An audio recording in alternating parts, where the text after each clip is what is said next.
At tayo po muna mag-asa pong dumalangin sa ating pinakamamahal na sa Kristo, pantay patuloy na patnubayan, gabayan ng ating dakilang Diyos na buhay. Amen. Praise the Lord. Hallelujah. Opo, dakilang mapagpalam ang banal sa langit sa makapangyarihang pangalan mo, aming pinakamamahal na sa Kristo na pinagbubukan ng mga biyaya.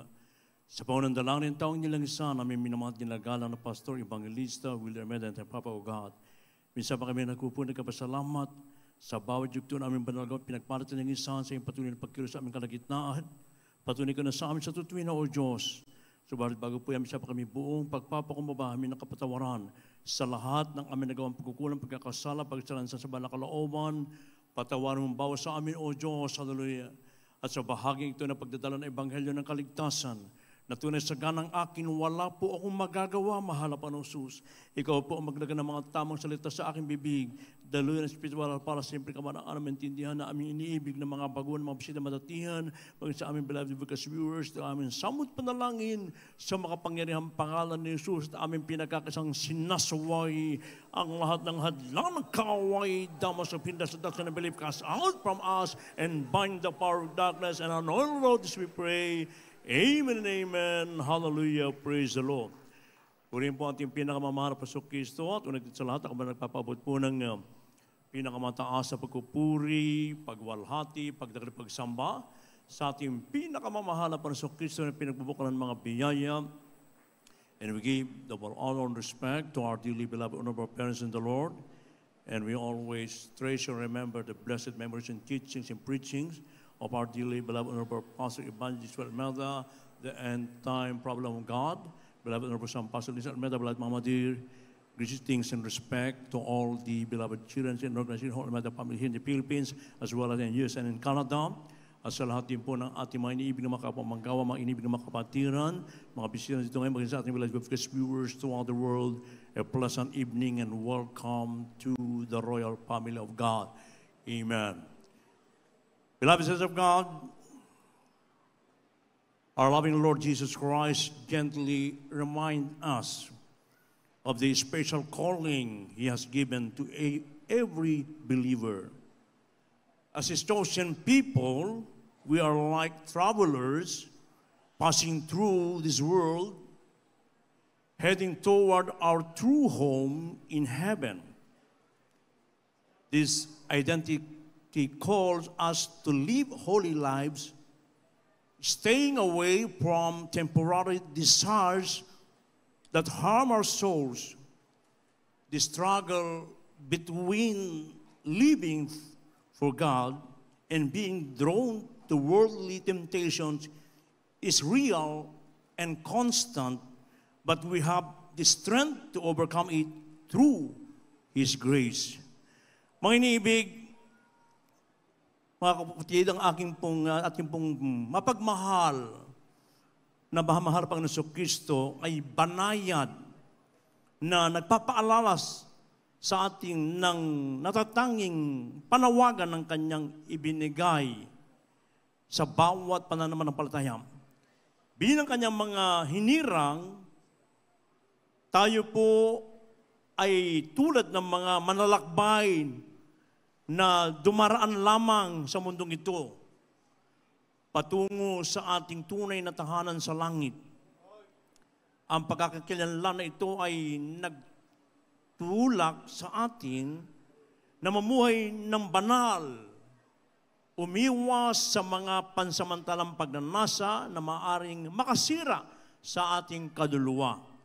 Totoo at tuloy-tuloy ang pagkikibakbaka sa pamagitan ng pamumuhay para sa Diyos at ng pag-akit ng makamundong tukso.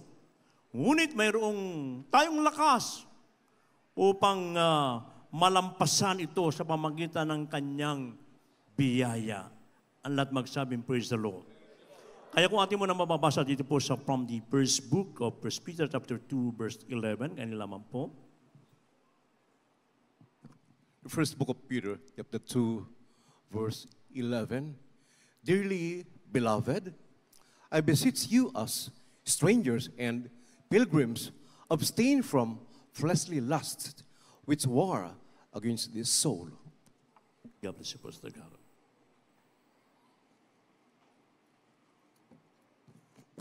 Unang Pedro Kapitulo 1, versikulo 4.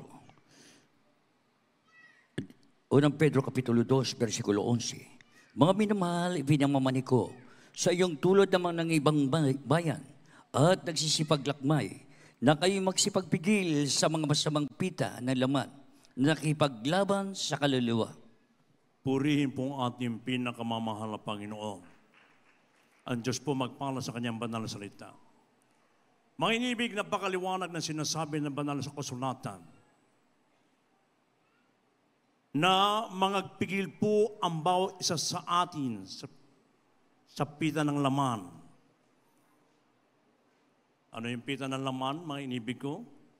Na kung saan sabi ng banal na kasulatan, at hayag ang mga gawa ng laman at sa mga tuwid ang mga ito, pakikiapit, karumihan, kahalayan, pagsamba sa Diyos-Diyosan, pagkukulam, mga pagtataniman, mga pagtatalo, mga mapanibuguin, mga pagkakalitan, mga pagkakampi-kampi, mga pagkabahabahagi, mga hidwaan pananampalataya, mga kapanagilian, mga paglalasing, mga kalayawan at ang mga tulad na ito tungkol sa mga bagay nito ay aking pinagpapaunang ipaalala sa inyo tulad sa ating pagpaalala ng una sa inyo na ang mga nagsisigawa ng ganyang mga bagay hindi magsisipagmana ng kaharian ng Diyos. Magpigil po ang bawat isa sa atin. Sabi ng banal na kasulatan, sa pamamagitan ng mga pita ng laman, mga inibig. Ibig sabihin, tayo na mga binago na ng ating pinakamamahal na Panginoon, ating pong paglabanan ang lahat po ng ating mga kahinaan, ang ating pong sarili, ating pong paglabanan. At ito hindi nagkulang sa atin, ng ating dearly beloved person, dearly beloved children, na tayo tinuruan, pinangaralan, manibig ko, sa pamamagitan po ng ating marubrob na panalangin, pag-aayuno, pagpupuri sa ating mahal na Panginoon, mapaglalabanan po natin ang lahat ng mga pita ng laman. Praise the Lord.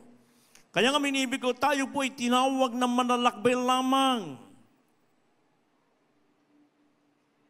Katulad ng a typical example, manibig ko, yung isang turista.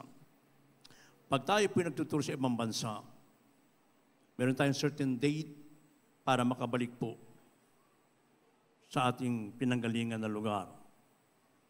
Ganyan po ang kalalagayan tayo, no? Mga ibig ko, tayo manlalakbay lamang. Ang ating tahanan, hindi dito, doon po sa piling ng ating pinakamamahal na Panginoon.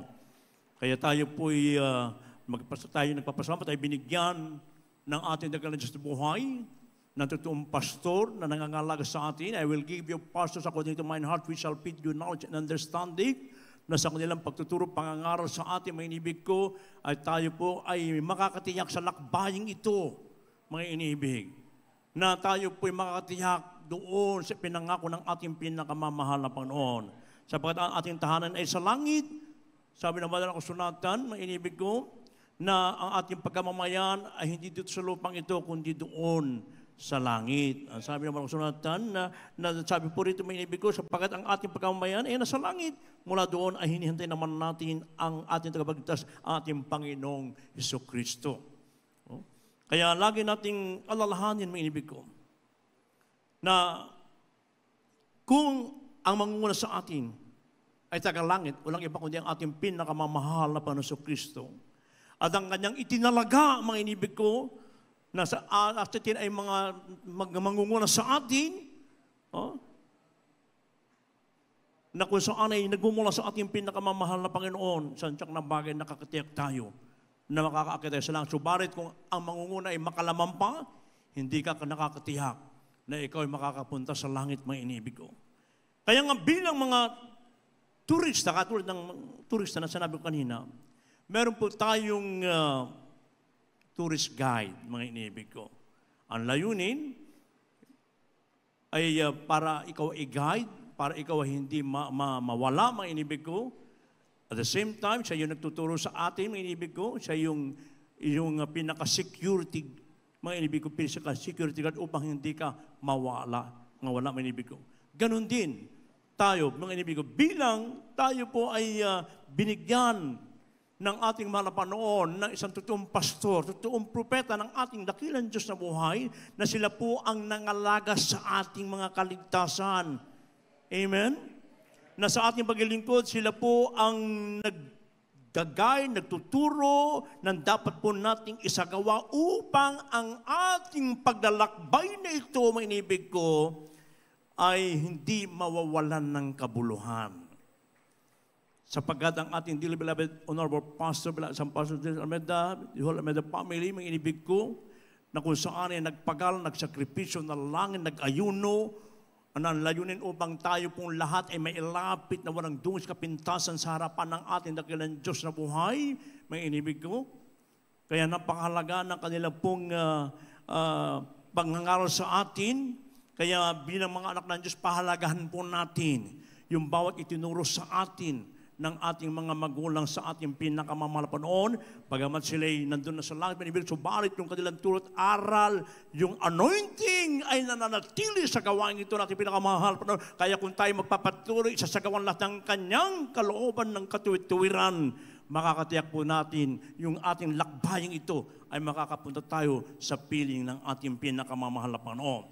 Kaya minsan, during our ungathered moments, nakakagawa tayo ng mga bagay na hindi kinalulugdan ng Diyos, mga inibig ko.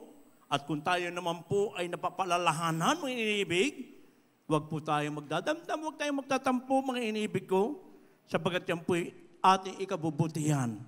Bagamat minsan kami din, mga bilang mga mangangaral, mga inibig ko, we stand to be corrected kung kami pinagkukunan kakamali, sapagkat pag kami po'y nagpaturo, lalo kaming gagamitin pa lalo ng ating pinakamamahal na Panginoon. Kaya nga mga inibig ko, ang makiyang Diyos, mga inibig, ituturo niya kung saan ka pupunta, i-guide ka niya. Ano sabi dito sa Psalm 32 verse 8, kaya nilaman po? The book of Psalm chapter 32 verse 8, I will instruct thee and teach thee in the way which thou shalt go. I will guide thee with mine eye. God bless you po.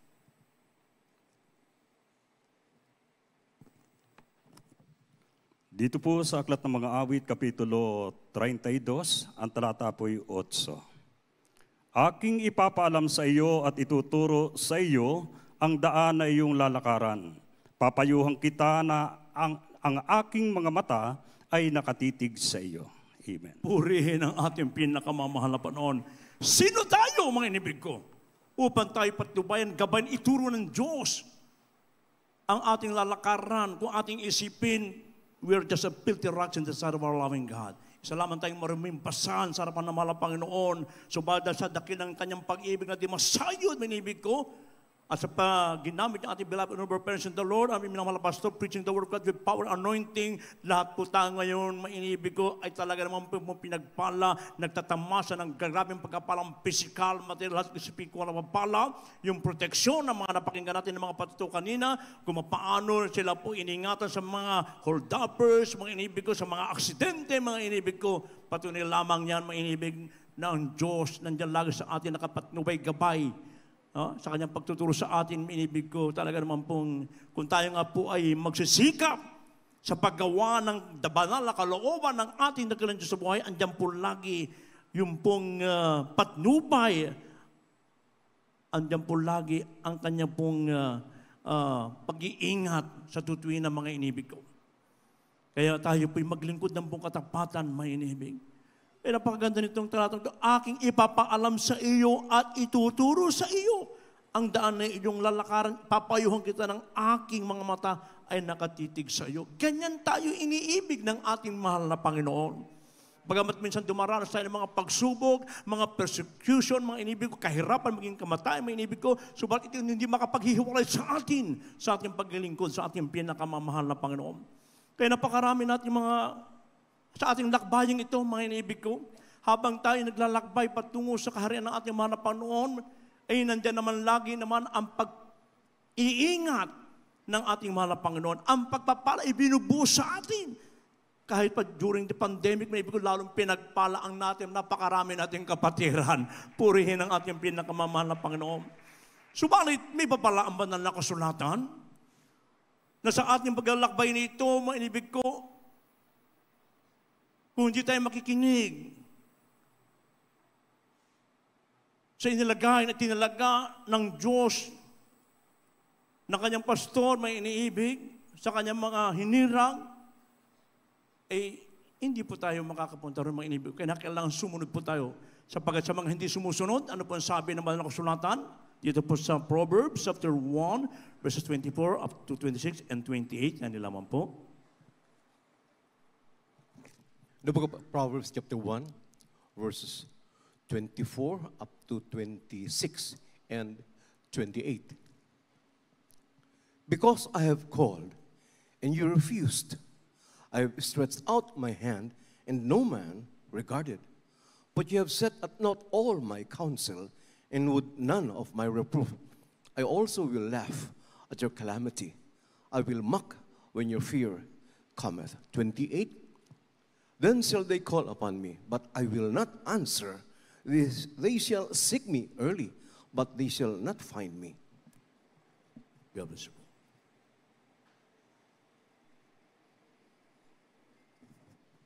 Mga Kawikaan, Kapitulo 1, versikulo 24 hanggang 26, talon sa 28. Sapagat ako'y tumawag at kayo tumanggi, aking inunat ang aking kamay at walang makinig, kundi yung iniuwi sa wala ang buo kong payo, at hindi niyo inibig ang aking saway. Ako naman ay tatawa sa karuan ng iyong kasakunaan. Ako'y manunuya pagka ang iyong takot ay dumarating. Dito po sa 28. Kung magkagay tatawag sila sa akin, ngunit hindi ako sasagot. Hanapin nila akong masikap, ngunit hindi nila ako masusumpungan. Purihin ang ating dakilang Diyos na buhay. Kaya dun sa mga tao, sa mga ilang Kristiyano na hindi sumusunod sa makapangyarihan banal na salita ng ating mahal na Panginoon, wala ng Diyos na makikinig pag ang tao po'y patuloy sa pagwawalang bahala sa banal na salita ng ating pinakamamahal na Panginoon. Sapagkat ang ating magiging guide, ating gabay sa lakbayang ito patungo sa buhay na walang hanggan sa piling ating mahal na Panginoon ay ang makapangyarihang banal na salita ng ating pinakamamahal na Panginoon. Kaya yung itinuro sa ating dearly beloved person, the beloved children, whole family, kung ating iingatan ng mainam ang kanyang banal na salita, ay ligtas tayo, maliban na ikaw sumampalataya na walang kabuluhan. Kaya nga minibig ko, maalala ko yung krusada na sinagawa ating minamahal na pastor sa Pampanga. Ilang dekada na nakakalipas, nag-warning ang ating dearly beloved Norbert Pastor na sila'y lumapit sa ating mahal na Panginoon sapagkat kung hindi maranasan nila yung grabing galit ng Diyos. Hindi sila nakinig. Mainibig ko, ang mga panahon na yun, mainibig ko ay nung nagkrusada tayo doon, pinagbubutas pa yung mga gulong na sasakyan ng mga iba natin mga kapatiran, mainibig ko. Kaya after several days lang, mainibig, biglang pumutok ang Mount Pinatubo. Tinabunan yung kanilang Diyos na siya nasamba na nakikita na hindi nakapagligtas sa kanila, mga inibig ko. Nangyari ang tinuran ng pastor ng ating pinakamamahal na Panginoon. Kaya ngayon warning, sapagkat kung ikay tatawag, wala ng Diyos na makikinig sa iyo. Ikukubli ng malapad ng kanyang mukha pagtawag mo. Subalit kung tayo sumusunod at sinasagawa ang katuwid-tuwid ng banal na salita ng Diyos, hindi ibigsi ang kamay ng Diyos, manibig ko upang ikaw hindi mapakinggan. Nandyan lagi ang katugunan ng ating pinakamamahal na Panginoon. Ngayon, ano ay pinagagawa ng ating pinakamamahal na Panginoon na dapat natin gawin upang yung ating lakbayang ito patungo sa ating dakilang sa buhay, manibig ko, sapagkat we are just pilgrims. Tayo po'y manalakbay lamang sa mundong ito, manibig ko. Ano yung pinagagawa ng ating mahal na Panginoon dapat natin gawin? Magkasunod ito pong basahin from the book of Micah chapter 6 verse 8 and Galatians chapter 3 verse 24. Kaya nilaman po. The book of the prophet Micah chapter 6 verse 8. He hath shewed thee, O man, what is good, and what doth the Lord require of thee, but to do justly, and to love mercy, and to walk humbly with thy God. The book of Galatians chapter 3 verse 24. Wherefore the law was our schoolmaster to bring us unto Christ, that we might be justified by faith. God bless you.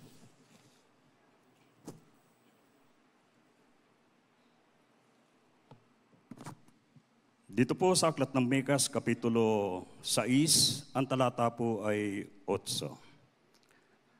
Kanyang ipinakilala sa iyo, o tao, kung ano ang mabuti at ano ang hinihingi ng Panginoon sa iyo kundi gumawa na may kaganapan at ibigin ang kaawaan at lumakad na may kababaan na kasama ng iyong Diyos.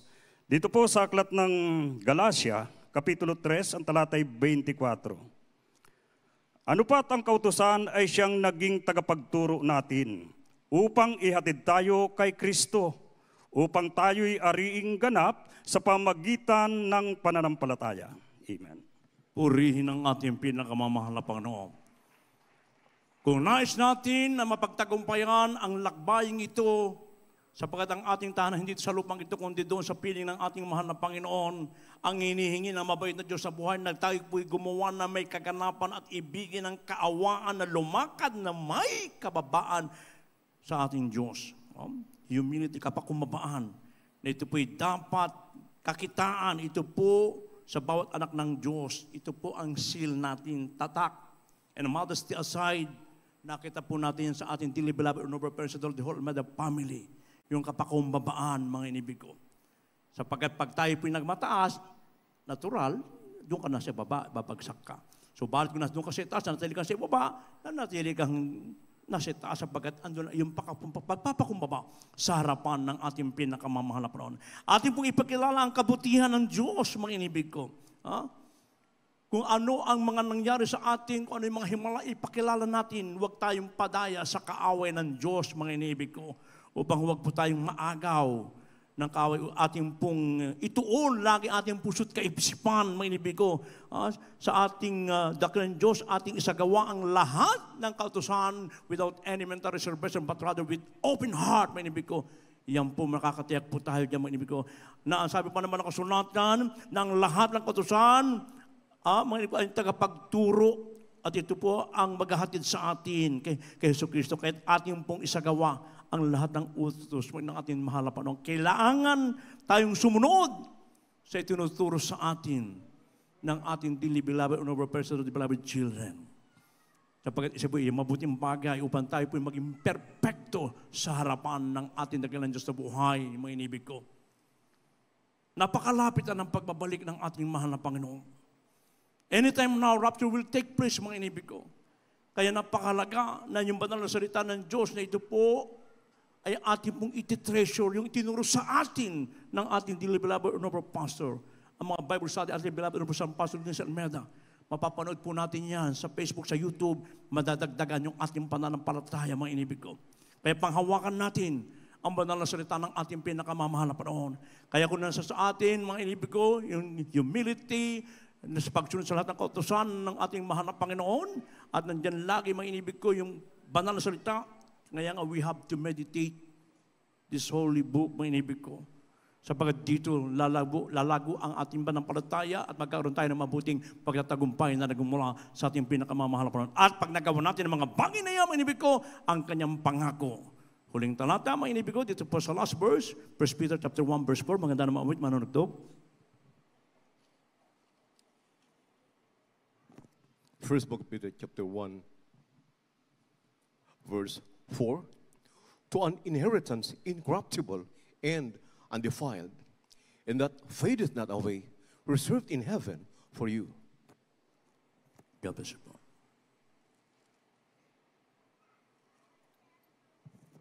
Unang Pedro Kapitulo 1, versikulo 4. Sa isang manang di nasisira at walang dungis at hindi kumukupas, ninilaan sa langit para sa inyo. Purihin ang ating pinakamamahal na Panginoon. Isang manang di nasisira at walang dungis at hindi kumukupas na inilaan para sa atin, mainibig ko. Kahit habang tayo po'y may lakas, nandito po tayo sa lupang ito, mainibig ko, patuloy tayong naglalakbay, kahit ang katapusan nito ay ating pong lakbayin ito po yung tayo po ay sasalubong sa ating dakilang Diyos na buhay. Rapture will take place any moment, kaya isagawan natin ng katuwid-tuwiran ang banal na kautusan ng ating pinakamamahal na Panginoon. Ulitin ko po, mainibig ko, lahat na pinaghirapan mo sa mundong ito, iiwan po natin yan. Maliban na lamang kung gusto niyo makasama yan, pero mas maganda, makasama natin ating pinakamamahal na Panginoon, sapagkat malapit na talaga. Nandiyan ang mga sinyal sa sinasabi ng banal kasulatan, may inibig ko. Kaya, mga minaman, ipinamanhin ko sa inyo tulad sa mga nangingibambalayan at nangingipaglakbay na kayo'y magsipagpigil sa masamang pita ng laman na nakikipaglaban sa kaluluwa. Kaya panghawakan po natin yung ating kaligtasan. Huwag po tayong padaya sa kaaway ng Diyos, mga inibig ko. At magagawa lamang natin na tayo ang maglakbayang ito ay may makakatiyak tayo, may inibig ko, magpatulong tayo sa ating pinakamamahal na panahon.